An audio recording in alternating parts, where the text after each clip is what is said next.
Welcome to Thrive With Her, a podcast where you'll tune into conversations, not interrogations, with inspiring women of color sharing how they're transitioning from doing what they're supposed to do to living their calling.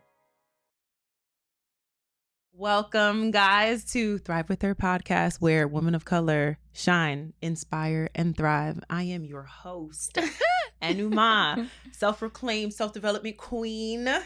And I am so excited about today's episode. We have a phenomenal human, oh my gosh, to really talk about healing. And when I don't mean just like, oh, I'm healing, sis. No, the realities of healing, because healing is beautiful and it is ugly at the same time. So my guest, I had to, you are everything. So I had to write all the things that you are down.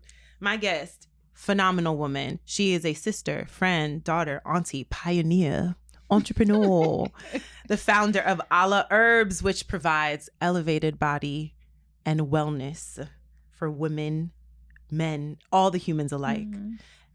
CiCi Colbert, we clapping? No, you ain't clapping. We clapping, CiCi. Girl, I'm so happy that we're here together. Listen, I'm just amazed and honored that you even asked me, because it could be so many more people to have this conversation with. But thank you. Honestly, it means the world. Good. Yeah. I mean, y'all will know exactly why I chose to bring CiCi into this space. She is literally just the example of someone who is truly committed to their wellness journey. And it's not just in the work that you do with your business. You live the life of wanting to be a well human. So let's just start out. Let the world know who CiCi is. If I were to ask you, who is CiCi Colbert, what would you say? Man, to be honest, see, I'm about to go deep already. See why I chose her?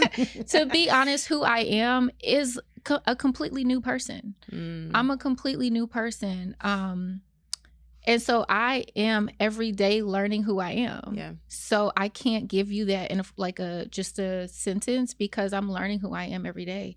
But it took me coming to the end of myself to realize who I thought I was and who I wanted to portray myself as, and realizing who I really am.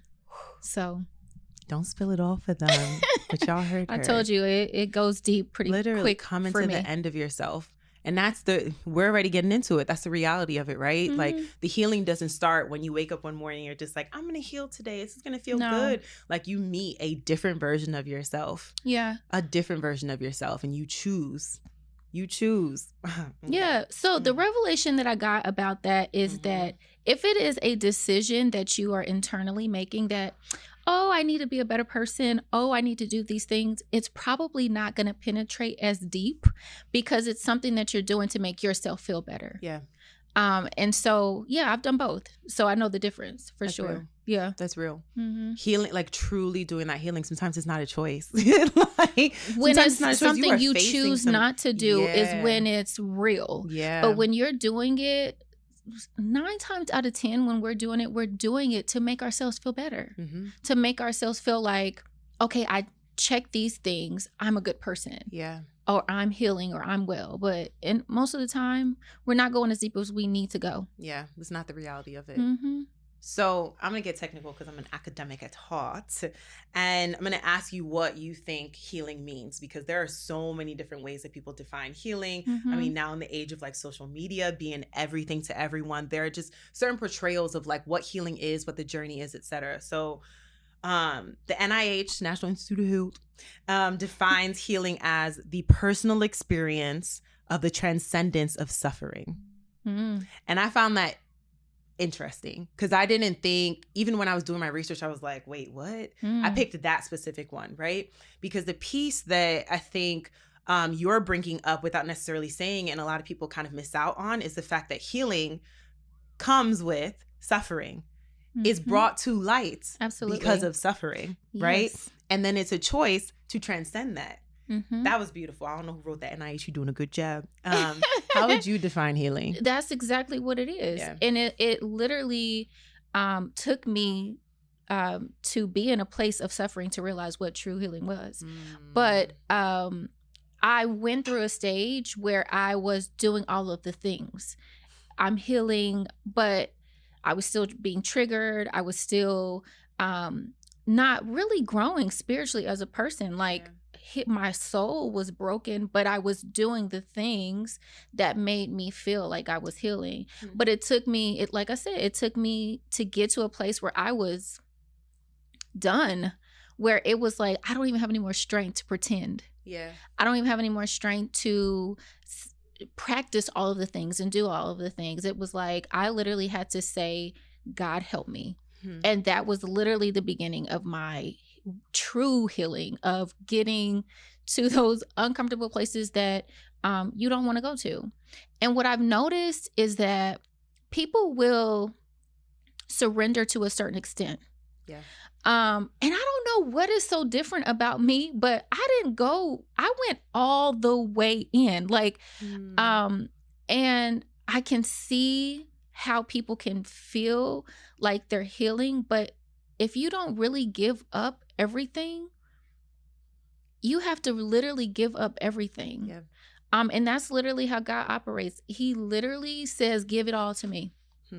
And I'm going to flip it. I'm going to work it. Flip it in reverse. But it's true. But most of the time we feel like we want to hold on to things because we've held on to them so long. We think that it is who we are. And there's comfort in that, right? There's a lot of comfort in that. And it can not only be comfort, but it can be sympathy from others. You know, it could be attention that you're getting from people because of whatever you're holding on to. It could be so many things subconsciously that you're doing to make you feel like, I don't want to give that part up. Exactly. Yeah. And even just the environment that you're in, right? Like if you're not in an environment that makes it so uncomfortable for you to continue to hold on to those things, then what was the point of shifting? Yep. You and I both shared that piece of like complete surrender and then asking for intercession from a being higher than us, right? And we're going to delve into that a little bit. But a little bit of a while ago, you said that you were doing some things that, were like touching healing. Cute. They were cute. What were some of those things?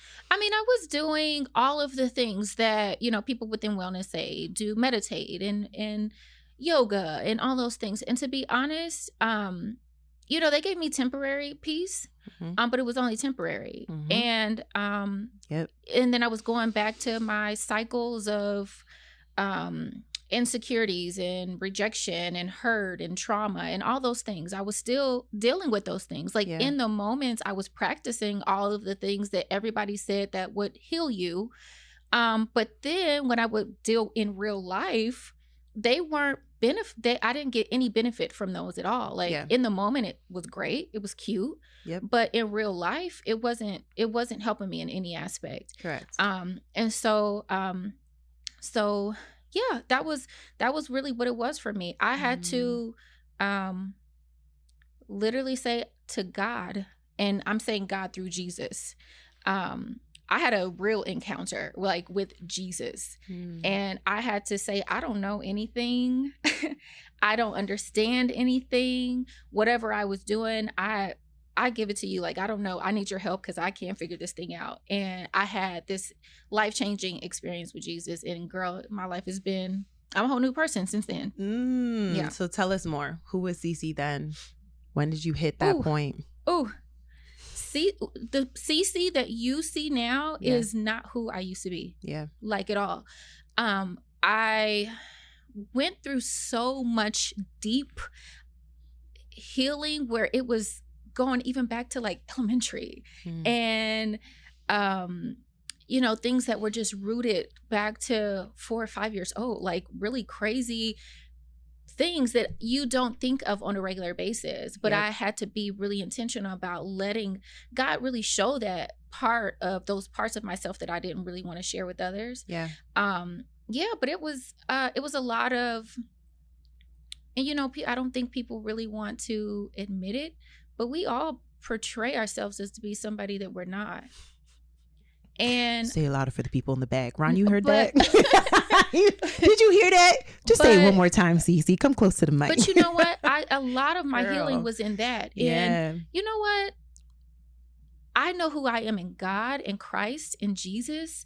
And so I don't care anymore if it looks crazy or it looks bad or because he gonna fix it anyway. Yeah. And so my focus literally became as long as you are pleased with me, it doesn't matter what anybody else thinks of me. Mm-hmm. And as long as I'm making sure that I'm pursuing you and doing what I know is pleasing to you, I could care less what like anybody else has to say, because you literally, he's like literally changed my life for the, I mean, when I was practicing all of the things and doing all the cute things, girl, I had no peace. I was like, so, just mentally not at peace, you know? And when I had the encounter, with Jesus, it was like, it literally turned off like a switch. And I was like, whoa, like I didn't even do anything. Mm-hmm. Like I wasn't doing yoga. I wasn't meditating. Like it literally, he just, with his grace, he just turned it all off. Yeah. And I was like, oh my gosh, this is crazy. Like, and it just became more and more that I would allow myself to be honest about who I was. Yep. And I would say, you know, because sometimes we don't even want to go to God. We don't even want to be true with God about who we are. And he knows us more than we know ourselves. Seeing everything. And I noticed that even over the years, like I would keep certain things from God. And it's like, how can he help you if you're not even being honest with him? Correct. So I, like I said, came to the end of myself, and it was like, look, all the terrible things that I am, that I try to act like I'm not, I'm giving it to you. Mm-hmm. And it literally, things just began to really shift in who I was. And I started to really see who I really was who I really was. Yeah. And it's so funny because I really realize now that I'm the person that I portrayed myself as. But I'm truly that person now. Like I'm in real life. Yeah. And it's so crazy because you know how real. You can be. That's real. You can portray yourself in a certain way, and you can act a certain way around different people. Like Correct. When I realized like I was for real healed, I'm the same wherever I go. Mm-hmm. You know how people can like change depending on the environment that you're in? Yes, ma'am. That's when it was like, man, I'm like really a different person. And I'm really comfortable with who God really made me to be, because I can really see who he's like, what his intention was with me and how he designed me and how he made me. So yeah. Girl, I'm gonna put my notes down. So there's so much that's coming up as you're saying this. I'm sure there's things that are coming up for people who are watching and listening as well.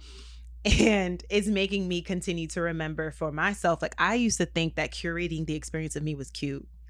I used to be in my B mode, Beyonce, of just like, I'm gonna wake up and I'm gonna look the way that I need you to see me. I'm gonna pick and choose. And then there's also the cultural aspect that's connected to it too, because I'm Nigerian, right? And was raised in a family where like your image, the way that you portray yourself, not only reflects on you, reflects on your family.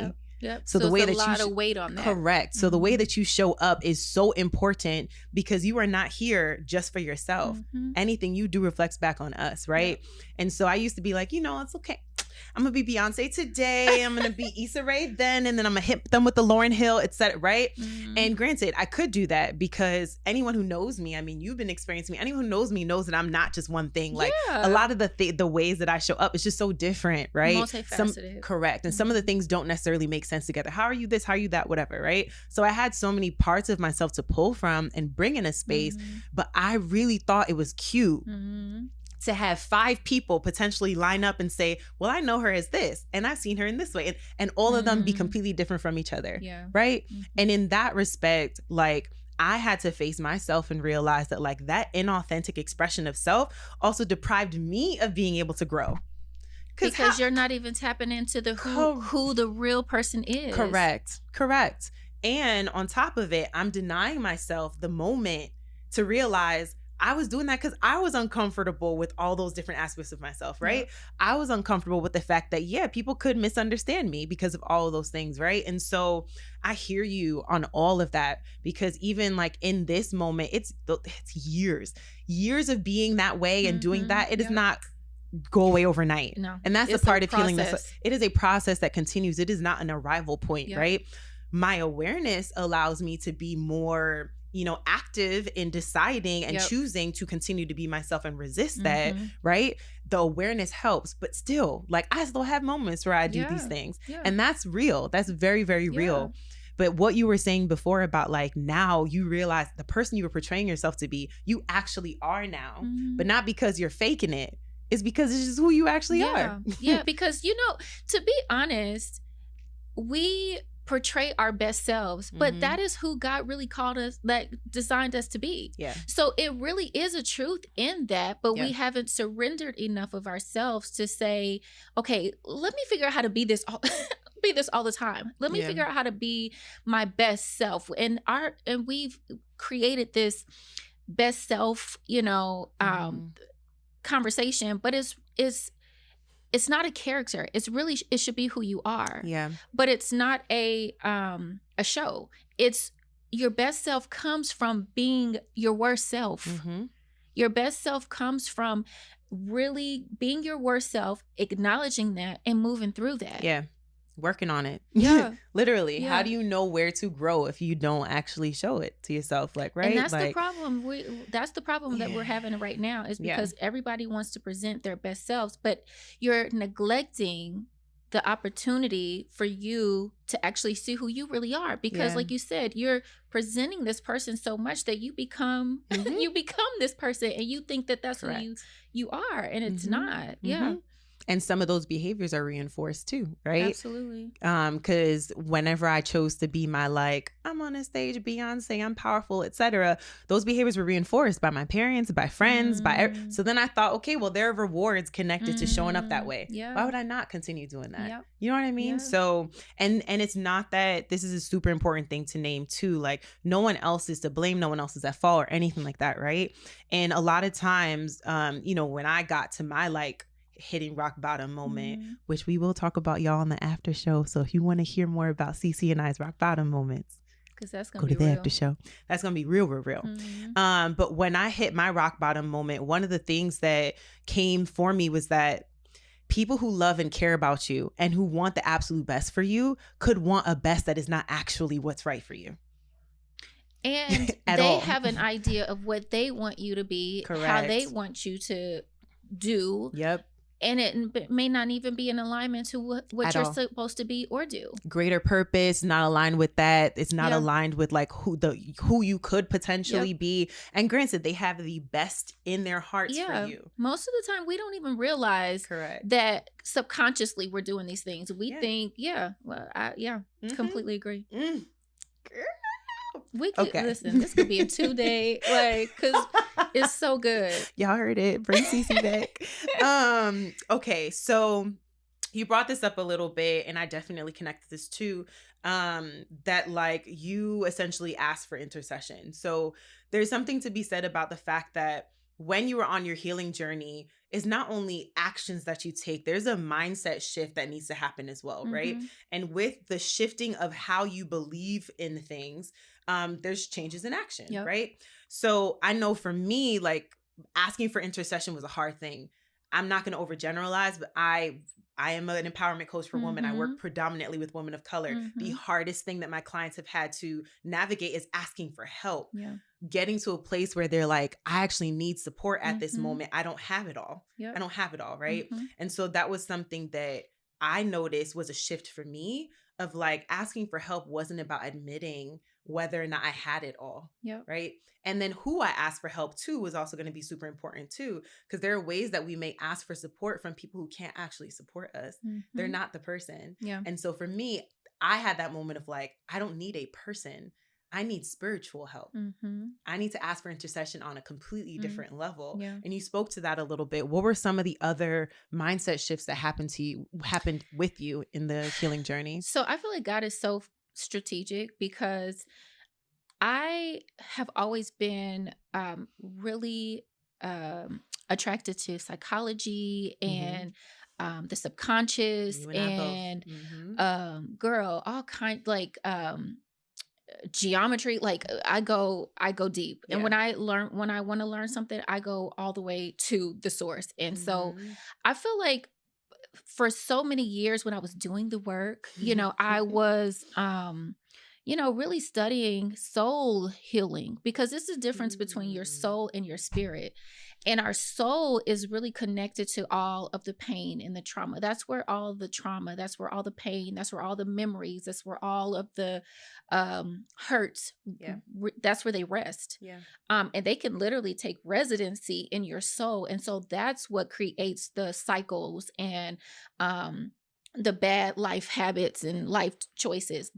And then there's a difference from your soul and your spirit. And so right before my breakdown and my, coming to the end of myself in my Jesus moment, I had already been walking through all of that for years.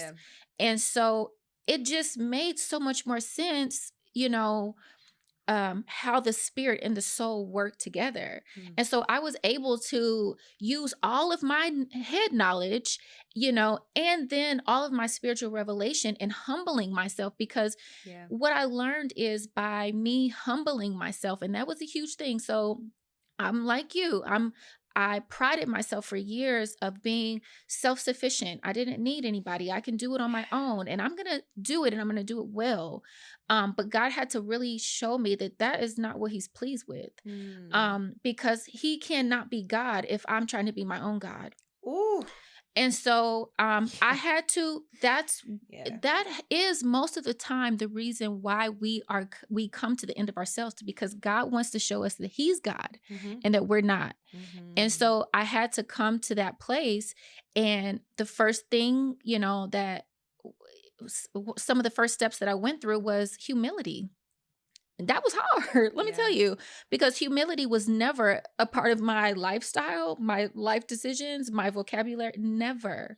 But I've seen that humility has been the one thing, by me saying, I don't know, I can't, I need help. God has literally thrust me in a way that by me showing that I can't, I need help, showing humility, not portraying pride, he has thrust me in a way that's gone so much further. That's multiplied what I've done based on what I was doing out of pride in my past.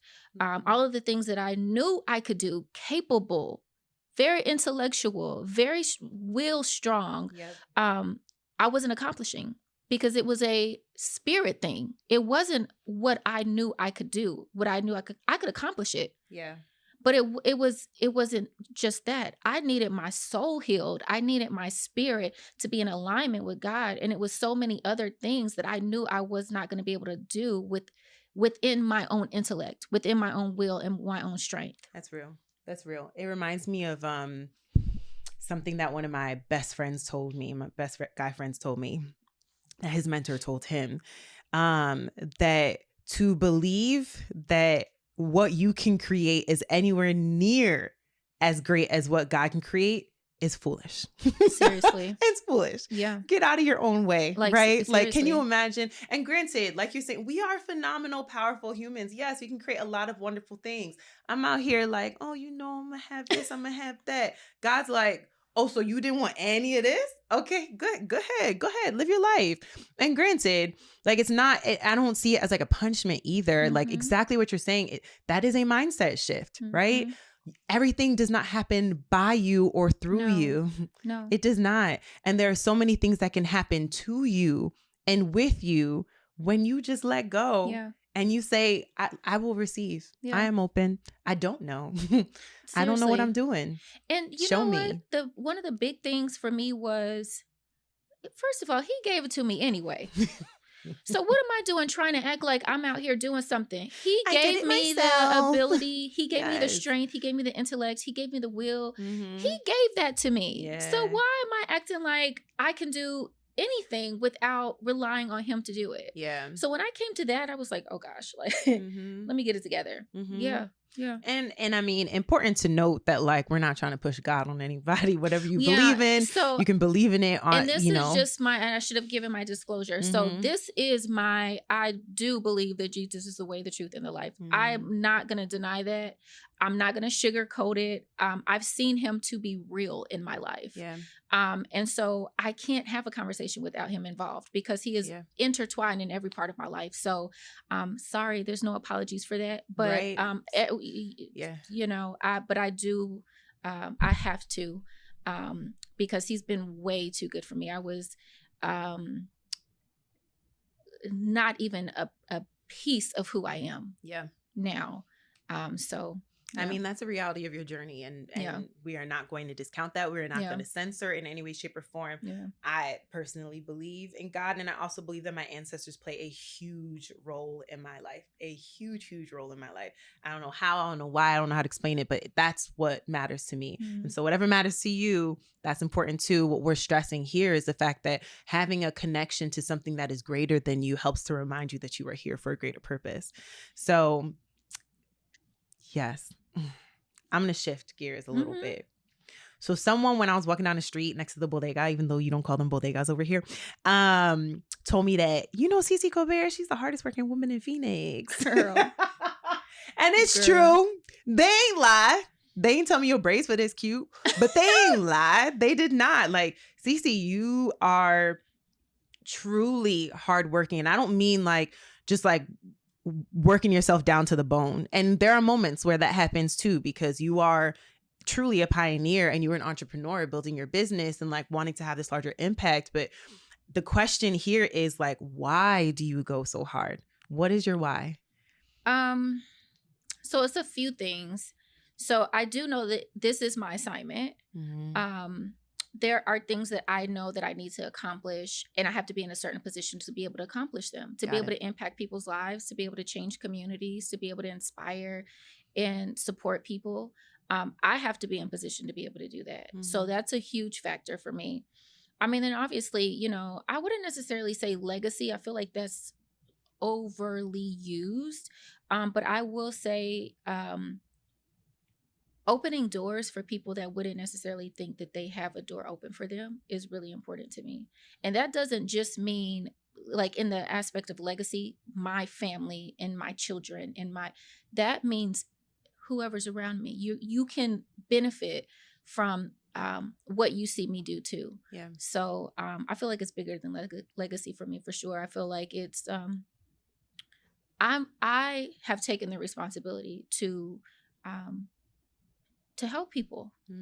I feel like that's a huge part of why I've gone through so much. As much as I've gone through, I feel like it's a huge part of being able to show people that you can do it. Yeah. Opportunity is here, if you take it. 1000%. You heard it right here on the Thrive With Her podcast. Once she already blowing up, when she blew up outside of Arizona, she was here first, y'all. Again, my name is Anuma. Anyway, so you and I had a conversation that literally left goosebumps on my arms. We both have people within our family that we've supported in many different ways that, for me personally, I won't speak for you. I see myself in and see the younger version of myself in. And that's what drives a lot of the work that I do right now, specifically with women, and women of color, just paving the way for themselves, getting out of their own way and truly, truly creating what they really, really want. And my why, I say this all the time, my youngest niece, I love all of my nieces and my nephews, my youngest niece, my sister still, she probably don't feel too great about this, but she gave birth to me, essentially. A baby that looks like me, my personality. I have spent very little time with this child. We both are obsessed with French fries. It makes no sense. She stopped eating meat, all the things. This child barely knows me. There's so much of me in her, right? And she is more bold in herself than I was when I was younger. And I keep thinking about, how do I create a world where she does not silence herself the way that I did, or she doesn't feel like now she needs to be this and here and that and there. She can just be her full self. And granted, I'm not saying she's going to be exactly like me. You can. But I don't want her to experience what I experienced. And we are creating her first environment, her first container of how she views herself. Right. And so I continue to push the work forward because it's really important to me that the world she grows up in is different from the world that I grew up in, and that there are new rules that she can set for herself, and there are new rules we're setting for each other. So for you, are there any particular people or just missions that keep you waking up every single day? Yeah, for sure. Obviously I have 2 older sisters that have kids, and they are a big part of why I do what I do. I feel like that the opportunities that I've gotten, pulling them into it opens them up to a whole nother world that they weren't exposed to before. Yeah. And so that is a huge motivation for me. Yeah. I go hard for my family. But I feel like in a lot of cases with children, and as examples, a lot of time, and now mind you, I'm not a parent, but like I said, when I want to learn something, I go deep.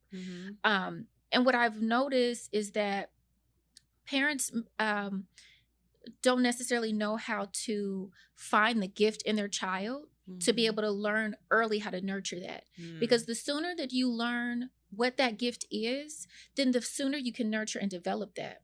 We don't have to necessarily go to college to figure out what we want to do. Your kid probably knows what they want to do at 5. If we know how to find that thing in them, pick it out and nurture it and develop it as they get older.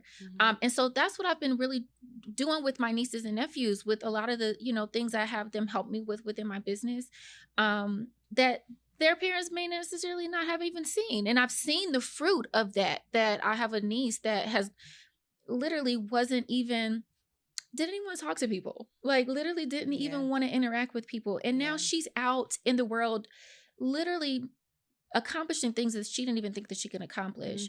But I was able to see in her something that she couldn't see in herself, continue to nurture that and to develop it. And to now she feels confident to be able to say, okay, I have this goal. I can accomplish it. I can do this. I can go out into the world and be a help and a service to the community. And so that's what's important to me, and I try to implement that in literally everything I do.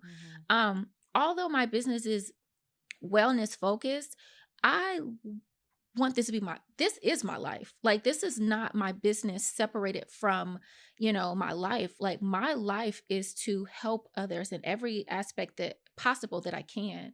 And so I do that with my family. I do that with strangers, people that I don't even know, but I think that's our assignment for everyone, not just, I don't feel like we should limit it to our family. It should be, we are contributing to this world, So legacy is great. I get it, but it's so much bigger than that. Like, it's so much bigger than that. So, She ain't lying. She sound cute because she's saying some real strong, powerful things, her Oprah level stuff, but she's not lying. CiCi is the woman who she's listening to someone speaking and she's like, oh, I know this person, or have you thought about that? Or like, yeah, you should really do this, and that. Like, she is so focused on hearing opportunities for others and presenting them to others and presenting herself even in moments where like you may only have this much. You'll still present whatever you have for people. So like, I know I appreciate it. The world appreciates it. You're phenomenal. Thank you. Okay, so you keep alluding to this business. What you out here doing, girl? Tell us more about this business. Okay, so I gotta turn on the business face. She's a pioneer. So my business is Alla Herbs. My mission is to really make wellness easy for everyone. So my inside mission, and so no one knows this, so you're first to know, but is to really flip the wellness industry upside down. I really feel that people have this misconception of what it should look like.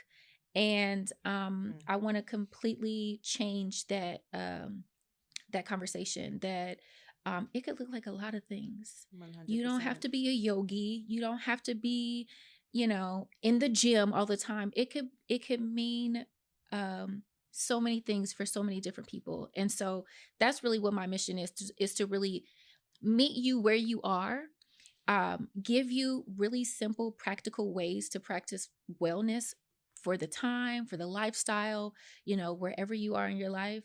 And then my hope is that one small step can make really big impact in your life. And that can lead you to make more, decisions that will continue to help you along the way. That's beautiful. Yeah. Keep that hat on. It's real cute on you, girl. I like this. She a pioneer. She said it from her mouth. So tell me, this work that you're doing is super important for others. What are some of the things that you're doing for yourself to like ensure that you are still well? So, do we want to talk about it? We're going into a coaching session. But seriously, because we're about to flip this whole thing. So to be honest, and we've had this conversation just recently because the thing is I'm trying to balance because I know the season that I'm in. Mm-hmm. I know the wind that I need to catch right now.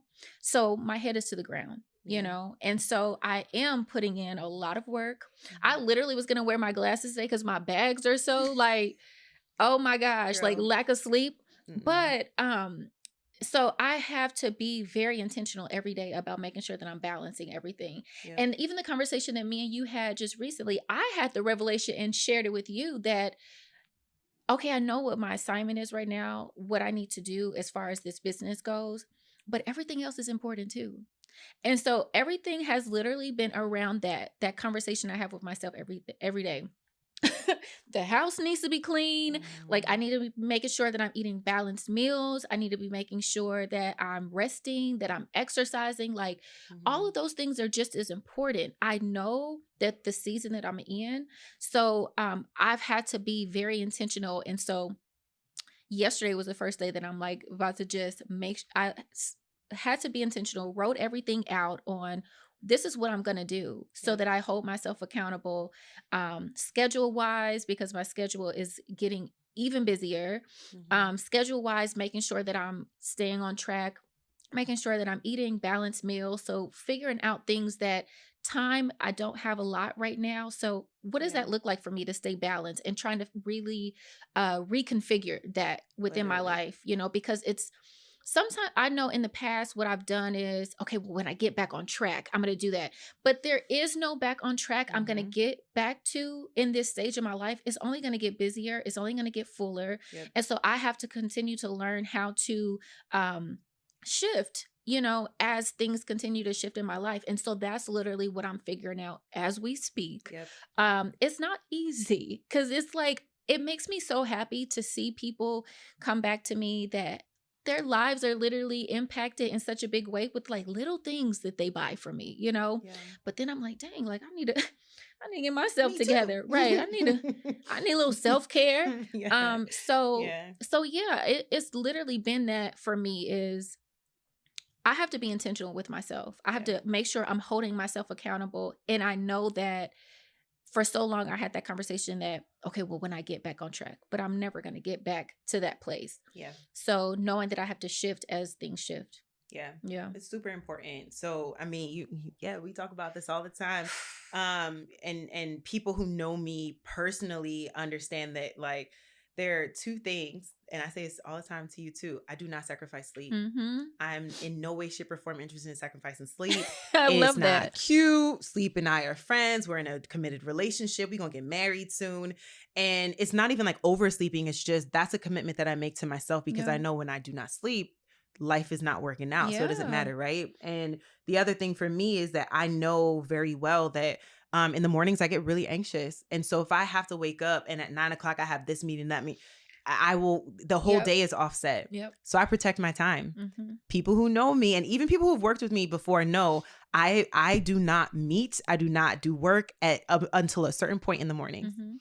Yeah. That's me time, which also means that my day is so jam-packed because I just took away hours from my day so that I can pour into myself, right?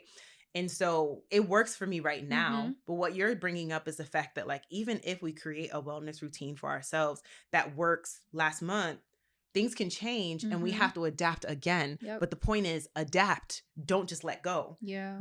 Adapt. Don't just keep doing it even though it's not working. Right.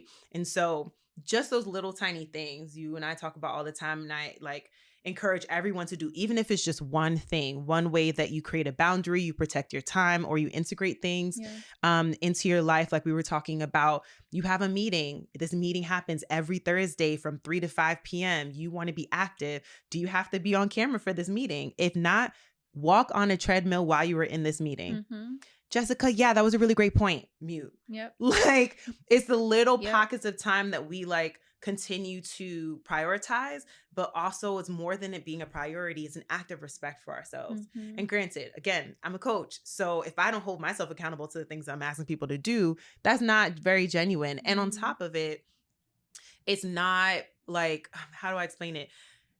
How am I to know what the people who I'm helping are going through if I don't actually put myself through it? Or if I've never actually really experienced it. Yeah. And that's the reality for everything, not just people who are coaches, Mm-hmm. right? Like you can't just speak from a place of like, well, I'm in, no. Experience helps you understand that. And it's relatability, correct, and vulnerability exactly are the things that, yeah. Exactly. Because people believe me because they understand I went through how many years of waking up anxious and not being able to function, migraines, all of that stuff. Mm-hmm. And then when I chose to do life differently, I started to see the changes. Yeah. So now you see, I'm a walking, living testimony, and being a testimony. And that's what I think you are right now. I'm gonna give you some flowers on air. Aww. You are a testimony, right? Thank you. And it is hard. Again, I have amazing friends. Oh my God. A friend of mine said this to me. She was just like, being a testimony to those who you are testifying to is so important. Mm-hmm. Right? But that's the whole point of it, mm-hmm. is to testify. Mm-hmm. Because if you have a testimony, it's not a testimony unless you testify. Correct. Yeah. Correct. So that's literally what it's meant for. Yeah. Yeah. Literally. Ooh, child, you are phenomenal. Thank you. You're phenomenal, and you are honest with yourself, which is super important. And you are continuing to do the work. And I will it's continue. every day. Girl, oh, yeah. Well, I haven't arrived. God tells me all the time.